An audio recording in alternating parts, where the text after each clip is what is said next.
Hello, and welcome to The Discriminating Gamer, the board game review show that was originally scheduled to be the fourth judge on Hot Bench. Damn that Judge Corriero.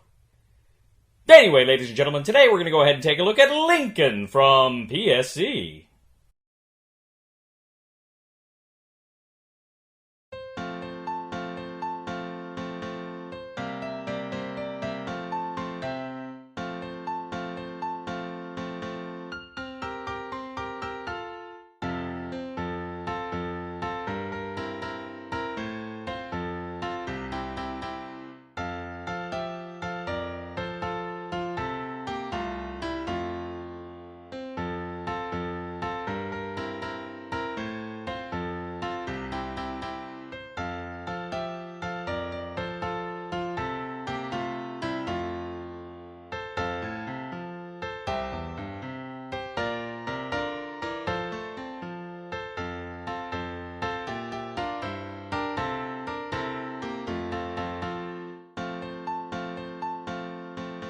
In Lincoln, from PSC, two players will take on the roles of the belligerents in the U.S. Civil War 1861 to 1865. One player, of course, will play the Union Army, and the other player will play the Confederates.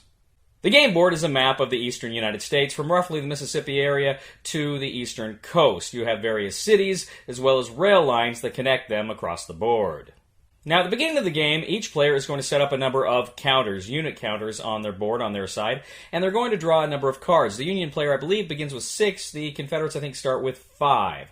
Now, what you're going to do over the course of the game is you're going to be drawing cards from your deck and playing the cards, and at various times when you're out of cards, you'll have to reshuffle your discard pile to create a new draw pile, and that's going to cause some kooky things to happen. Now, those cards are going to allow you to take actions during your turn. You each have 2 actions, and depending on what iconography is on those cards, that will tell you what kind of actions are available to you. For instance, if you have counters, usually the strength 1, 2, or 3, you can go ahead and place those counters in certain areas on the board that you control. You can also move units. You can move them throughout the different locations. Some of the cards will have train icons, meaning you can move the armies, which is a stack of counters, along the various lines. You can also take the ship to do naval movement as well. You can also use the cards in other ways. For instance, you can attempt to spend the naval icons to increase the Union blockade against the South. Now, this is important because as the Union blockade against the South increases, the hand size that the Confederates will draw will decrease. So that means essentially as the game goes on, it's going to be harder for the Confederates to do more because their hand size is smaller. You can also attempt to influence the Europeans. Now, in the U.S. Civil War, of course, the American South was very interested in influencing Europe and trying to get them to recognize the Confederacy, and this is represented by a European track, which is right next to the blockade track. Now, what you can do is play those cards and attempt to move that closer to your side, and the European track is also going to move depending upon events on the battlefield as well. Now, a battle occurs when one side moves its troops into another side's location. Now, each location has essentially 2 portions, 2 halves. Now, if ever you are the only army in a location, you control that location. But as soon as another army moves into a half of that location, then it is contested. Now, you can either choose to fight them as soon as they come in, or you can kind of withdraw to that second half. But in sooner or later, if you want to hold on to that space, then combat is going to occur. During combat, what you're going to do, of course, is total up the number of counters that you have and the total number of counters that your opponent has. Then the attacker must play a leadership card, a card from their hand that has a leadership number. Now, the opponent, if they choose to stay, they can play a leadership card, but they don't have to.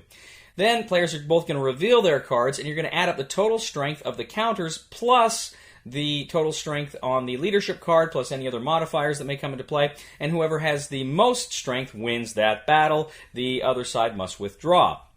But you have to calculate casualties as well. You are going to, if you win the battle, you are going to lose half of your counters, but you get to keep half rounded up. If you lost the battle, then you only can keep half rounded down. So there's an advantage to winning. You will keep more of your counters in that case. But depending on how that works out, again, that's going to manipulate the European track and how Europeans view the conflict in the United States. Now, throughout the game, as I say, you will have to reshuffle your deck. Now, the Union player is going to have to reshuffle his deck a few times, and that's going to come into victory conditions there in just a minute, too. But one interesting thing that's happening is as the Confederate player is reshuffling their deck, they're going to be adding in cards to the deck that are progressively weaker. So as the game goes along further, not only does the Confederacy become weaker because they have fewer cards to draw, but many of the cards that are introduced in later stages of the game make their hand weaker as well. This kind of simulates how the Confederacy grew weaker as the war progressed against them. Now, the game will end in a number of ways. If the Confederacy is able to occupy Washington, D.C. at the end of the Union player's turn, then the Confederacy wins the game. If the Union Army is able to occupy both Richmond and Vicksburg at the end of the turn, then the Union Army wins the game. Those are kind of sudden death scenarios there, and they're not easy to accomplish. If ever the European track gets to the end of that track, the bottom of that track, then that is instantly a Confederate victory. The Europeans recognize the Confederacy in the war. Now, also, too, because of the shuffling, there's going to be some unique conditions here for victory. The Union player has to essentially make progress. So, the first time the Union player shuffles his deck, he has to have 2 victory points on the board. If he has not achieved 2 victory points, meaning captured so many cities that grant victory points, then he loses. If by the second time he has to shuffle, I think he has to have 5 victory points, and then by the third time he shuffles, you have to check for victory. By the third time you would have to shuffle, you check for victory, and at that point, if the Union player has 12 victory points, then he wins the game. Otherwise, the Confederates win. Lincoln. So Lincoln is a very interesting card-driven war game. I really, generally speaking, like card-driven war games. I like them because it limits your options with your hand. There is chance there. Of course, von Clausewitz said, chance, war is the realm of chance. And so I like that there. It's a diceless combat system, but it's not entirely deterministic because, again, you do have the chance of the leadership cards and how you play them and how they come into play, and a few other factors as well. So I like that aspect of the game. I really like how it simulates the problems the Confederacy experienced as the war progressed. I really liked how the Confederacy gets weaker and weaker and weaker as the Union gets stronger and stronger and stronger in a lot of respects, but this doesn't necessarily spell victory. It just kind of changes the conditions under which you're fighting. The Union still has to win it. They still have to earn their victory there. I really like that as well. I like the European track. I like how you're influencing the Europeans and how that's another important battle and how events in the battlefield can affect that. For instance, the Union player has to be aggressive in order to meet those victory conditions. By the first time they shuffle, they have to have X number of victory points. The second time they shuffle, they have to have X number of victory points. So they have to be aggressive, but they're taking a real risk because if they lose, and they lose badly, it's going to adversely affect them on the Confederate track, and it's going to potentially hand the Confederates a victory, or at least get them closer to it. So I like that aspect as well. I think it's a well-balanced scenario there in that sense. I like how that plays out. But I like to, just in general, I like games, and I like how Lincoln does it here. I like how your cards have multi-uses, how you play them for different things, how they work in different ways. You can, and therein lie your options, right? Do you play this to put more counters on the board? Do you play this to move units? Do you play this to affect the European track? How do you move? Do you move by rail, by sea? Do I want to hang on to this card to play in combat for its leadership ability? So I really like games that present cards that can be used in different ways. I particularly like games where the cards themselves are kind of currency. Generally speaking, of course, being a military historian myself, I'm a huge fan of the theme of the Civil War.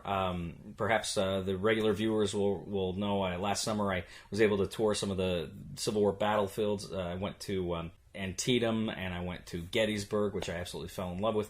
And it was really, really cool to see those places. And it's really cool to deal with this kind of abstract scenario of the Civil War in a game like this. Now, this is from designer Martin Wallace.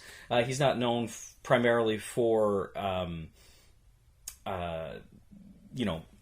real simulation type war games. He does primarily Euro games, and this has a very Euro feel, but it still is a war game. It still scratches a war game itch, and it's done very well.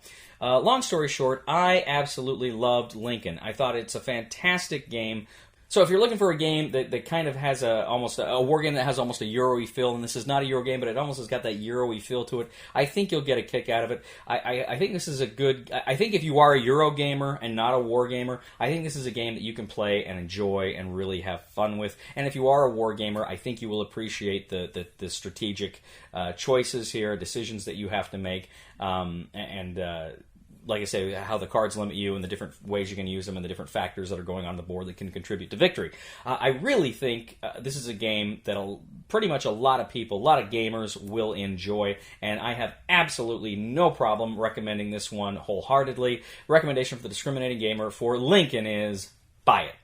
Thank you once again for joining us today on The Discriminating Gamer. As always, we ask you to please leave a comment for us on YouTube, on Board Game Geek, on our Facebook page, or on thediscriminatinggamer.com. We ask you to please like us on Facebook, subscribe to us on YouTube, and follow us on Twitter. We are The Discriminating Gamer, and speaking of hot bench, how about that Judge Acker, huh? Judge Acker. One hell of a jurist. One hell of a jurist. Please somebody help me on my feet again, and I don't know where I'm going, and I don't know where I've been. Please somebody help me on the solid ground. It's a long time, and I'll be dying. Once a year I wind up in the band. Join the Superhero Registration Act. Never. Don't do drugs.